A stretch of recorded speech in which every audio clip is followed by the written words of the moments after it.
which concluded on Sunday. Here's a refresher of some of the other winners from the weekend.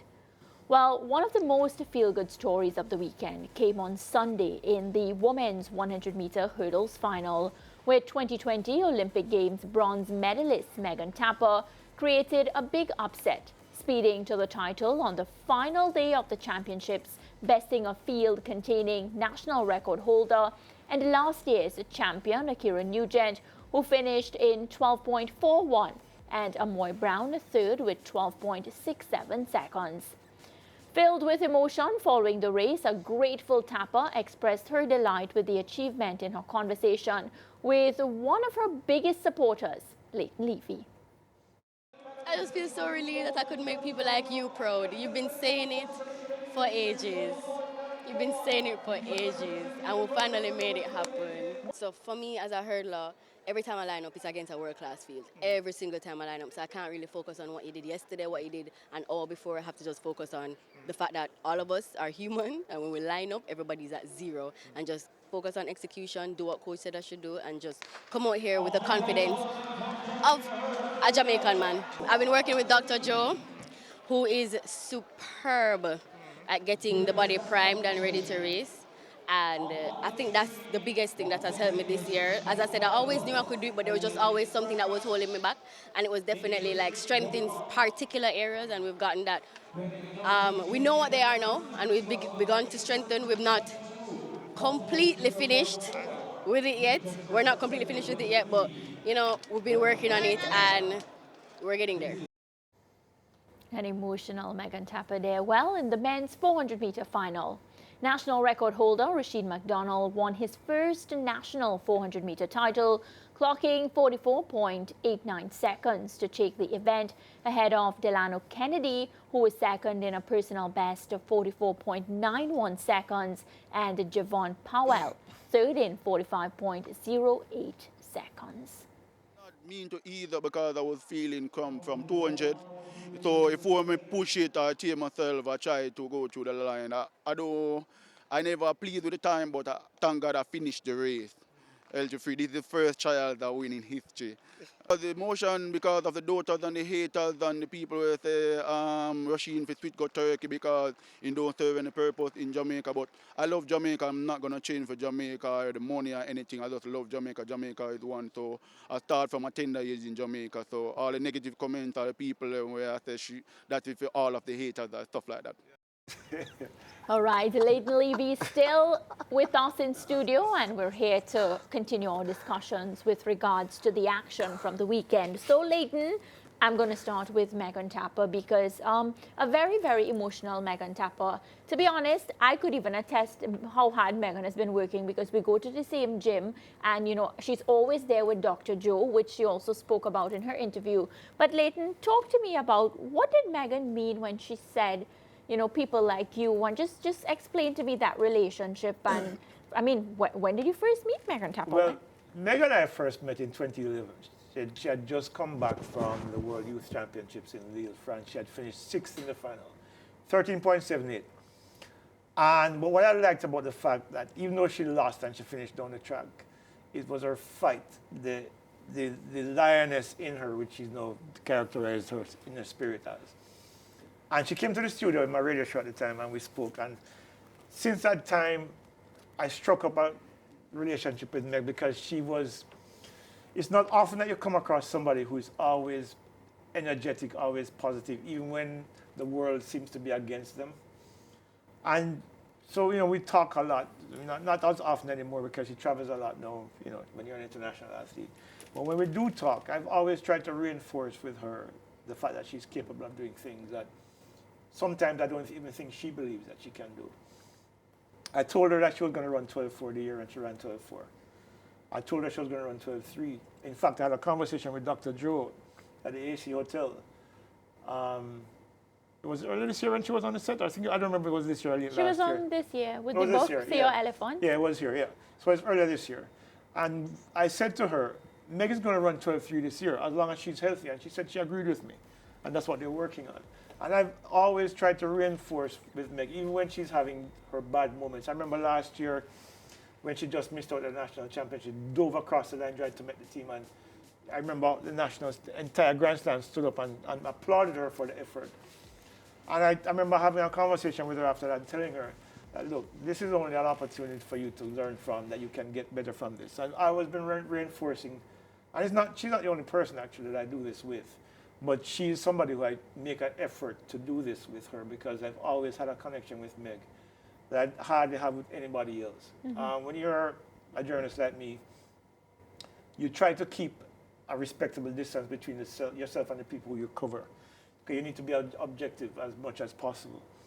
But there is something about Meg that makes her, that draws, and my wife too. My wife is our biggest fan. Yes. And so, we have these conversations all the time. And I've always expressed how much I believe in her, the things that she's able to accomplish. And she's manifesting it now. So, I'm as happy as she is. In fact, in many ways, probably happier as well. Yeah. Yeah, she now moves she has some European meets coming up, and then she gets prepared.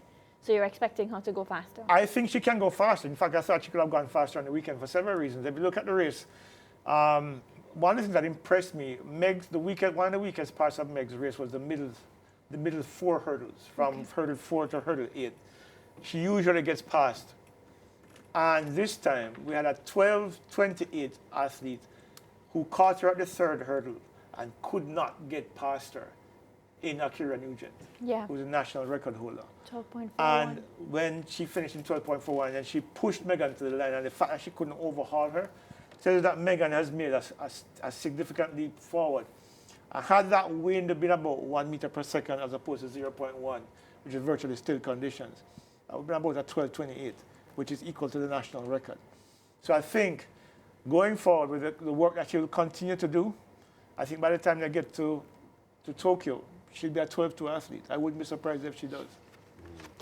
What about Akira and her performance? Were you a little bit surprised that she was? You said that she pressed her for a while, but she was beaten fairly well at the start. Yeah, I think Akira's race was a little bit sloppy. I think her coach, I'm sure they sit down with her coach and look at where in the races, because Akira's coming off a 12:30 that she ran in Europe. Just a couple of ones last weekend, I think it was. So if she had run a similar race that she would have won on the weekend. But the fact is that I think Akira should be disappointed, but not too disappointed. They're still 3 months away from the World Championships. I think she and Coach Johnson will work on the areas of her race that she needs to improve upon. I think Akira is faster than every other sprint hurdler in the world over the flat distance, and I think just needs to translate that in between the hurdles and control it between the hurdles. I didn't think she did a very good job of that on the weekend.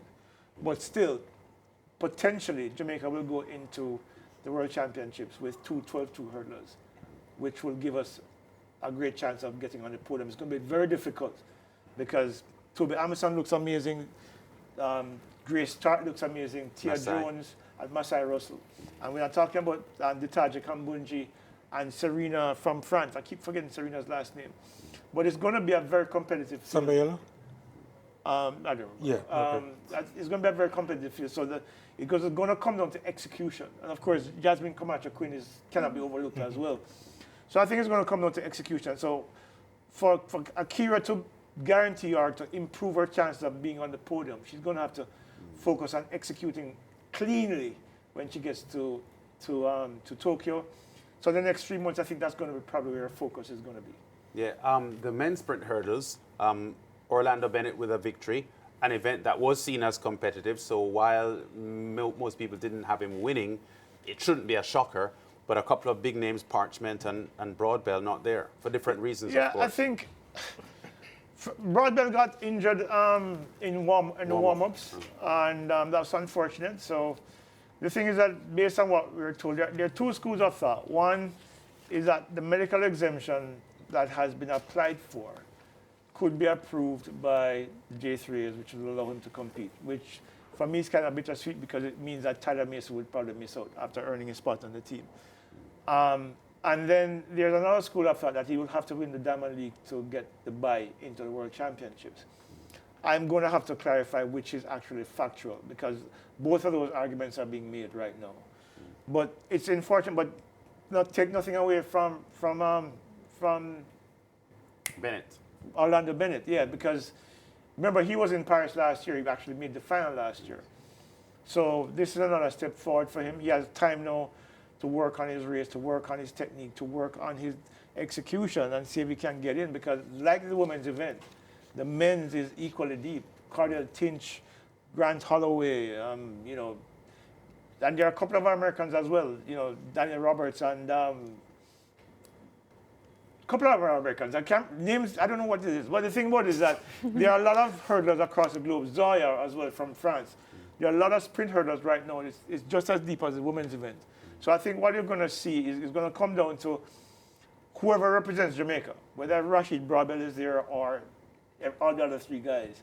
You're going to have to come with their cleanest performances to be able to get on the podium, because the hurdle is one of those events. It's a minefield. So somebody might be faster than you today, and they might mess up in a race in the final.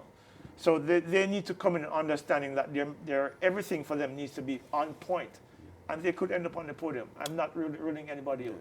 Price and McDonald, good 400-meter winners over Absolutely. the weekend. Not entirely surprising, although this is McDonald's first. Yeah, look, Rasheen is the national record holder at 43.93. He hasn't been close since. And we call him the icon, the legend, because there's no way to keep him off a Jamaican team for some reason. This is the best I've seen him in a long time, though. He was pretty confident in the semifinal. In the final, he said his groin got tight, which is why he slowed down.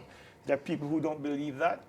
They think he was showing off and telling the crowd to be quiet. But it is what it is. He's outside the qualifying standard, though, 44.85. So he misses out by about 400ths of a second. The thing is that 44.89. 89, The qualifying mark is 85. 85, right. Yeah. So he has a couple of races in Europe.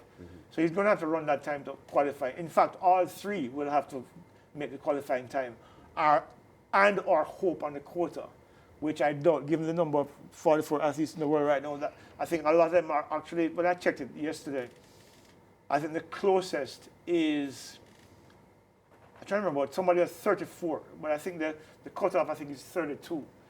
And the rest of the guys are 40 and 50 in the quota. So they're going to have to run a qualifying time to get in. So hopefully they'll be able to do that between now and the 25th of August, which is the deadline. All right, well, Leighton, I can go on and on talking with you. You realize I've been so quiet, sitting down listening. But we have to tell you bye for now because we have so much other topics to talk about on the show. No problem. And thanks for coming down to studio. That's a big deal whenever you come down here. Yeah, I was chased out of my house, so I have no option. Well, I hope she continues to chase you out of the Thank you, house. Yolande. Thank you so much as well, Leighton. So we'll